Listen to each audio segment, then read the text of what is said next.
Bonsoir Lula. Bonsoir.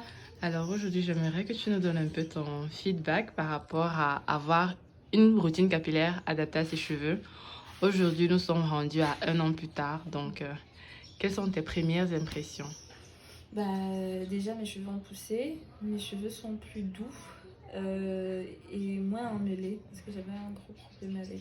Et ils ont changé de texture par rapport à avant. Avant, c'était roulant en boule. Je sais pas comment dire ça. Avec beaucoup de nœuds. Oui, ça avait beaucoup de nœuds et Mhm. c'était un peu sec. Même pas un peu, c'était sec. C'était vraiment sec. Mais maintenant, ils sont assez doux. J'ai pas forcément besoin de mettre de l'eau dessus dès que je veux démêler et tout ça parce que justement, avec les bons gestes maintenant, mes cheveux sont naturellement beaucoup plus agréables au toucher, beaucoup plus faciles.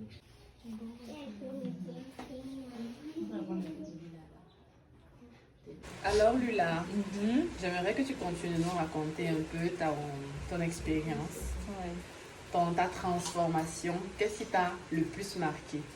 Ce qui m'a le plus marqué, c'est ma façon de traiter les cheveux. Faut dire qu'avant, je les peignais pas mal, beaucoup. Maintenant, je sais comment les traiter, même pendant le lavage. Il y a des gestes que j'ai adoptés, comme cela par exemple. Je sais qu'il faut tirer, il faut masser, il faut brosser et pas peigner. Et il faut brosser délicatement. Au début, c'est vrai que je brossais un peu avec force. Avec la force. Mais maintenant, que ça quitte. Oui, ça quitte. Donc, du coup, cette petite astuce-là m'a montré comment brosser. Je commence par les pointes, puis je verrai vraiment au fur et à mesure. Et après, je me rends compte qu'il faut faire section par section. Donc, il y a tout un tas de petits gestes que j'ai appris. C'est pas encore ça, mais je suis sur le chemin, de façon seule, je suis sur le chemin, mais avec de l'aide, non, c'est clair que il y a une grosse différence. Quand les gens touchent mes cheveux, ils se disent que ça a toujours été comme ça. Non, ça n'a pas toujours été comme ça. Il y avait des matins où c'était catastrophique. Et ils sont devenus plus longs. Non, là, sincèrement, mes cheveux ont poussé. Ils ont gagné en volume. Parce qu'avant, c'était pas ça. Et quand on fouille un peu plus, on va voir des petits cheveux à l'intérieur qui poussent. Hein. Il y a un petit cheveu que je surveille ici au milieu. Et non, c'est vrai. Il y a un petit cheveu que je surveille là et il est déjà beaucoup plus long. Donc il y a vraiment une évolution et je crois que ce que je préfère, n'est-ce pas, la devanture aussi. Je crois que ce que je préfère, c'est vraiment prendre le temps. Prendre le temps sur mes cheveux, prendre le temps de faire tout ça. C'est mon petit moment à moi. Et oui, c'est mon me time. Et je crois que chacune de nous devrait vraiment prendre le temps. Et pourquoi pas chacun de nous aussi? Les hommes et les femmes devraient prendre vraiment le temps de connaître ses cheveux. Parce que j'ai appris à les connaître. J'ai appris qu'il y a des textures différentes sur ma tête. Le devant est différent du milieu et de l'arrière. Donc, j'aime vraiment beaucoup prendre soin de mes cheveux, découvrir ce que je peux faire avec, ce que je peux pas, ce que je peux mettre dessus, ce que je peux pas mettre. Parce que, autre chose, c'est pas parce que une personne utilise tel cheveu, par exemple, j'ai ma propre soeur, même père, même mère, on n'a pas les mêmes produits. On n'a pas...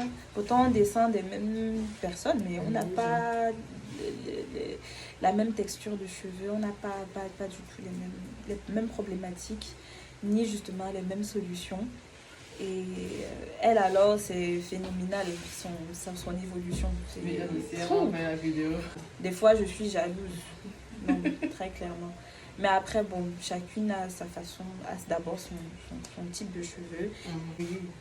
Ok, merci Lola pour le partage. Et est-ce que tu aurais un petit mot à dire pour celles-là qui se sentent... pour encourager une nouvelle personne à... Oui, je saute le pas, je prends soin de mes cheveux, je suis fière de mes cheveux. Ce n'est pas compliqué, ce n'est pas difficile, c'est C'est comme acheter les mèches et aller chez la coiffeuse en fait. C'est quelque chose qu'on décide de faire, c'est une routine qu'on décide d'adopter. Il faut juste vraiment aimer ses cheveux et s'aimer soi-même.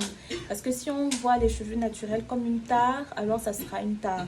Dès le moment où on voit ça comme un accessoire de beauté, alors on en prend soin comme un accessoire de beauté.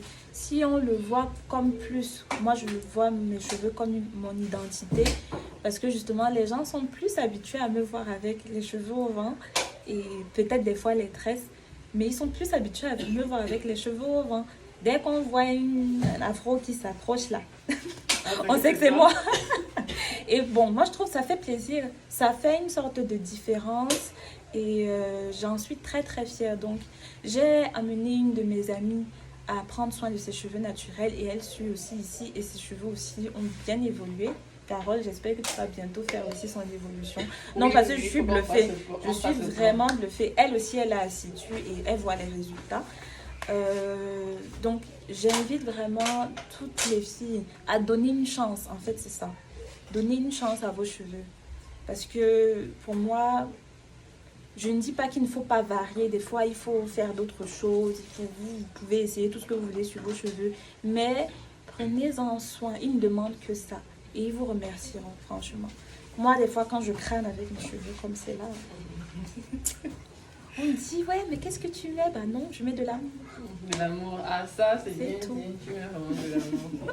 Merci Lula pour ton partage.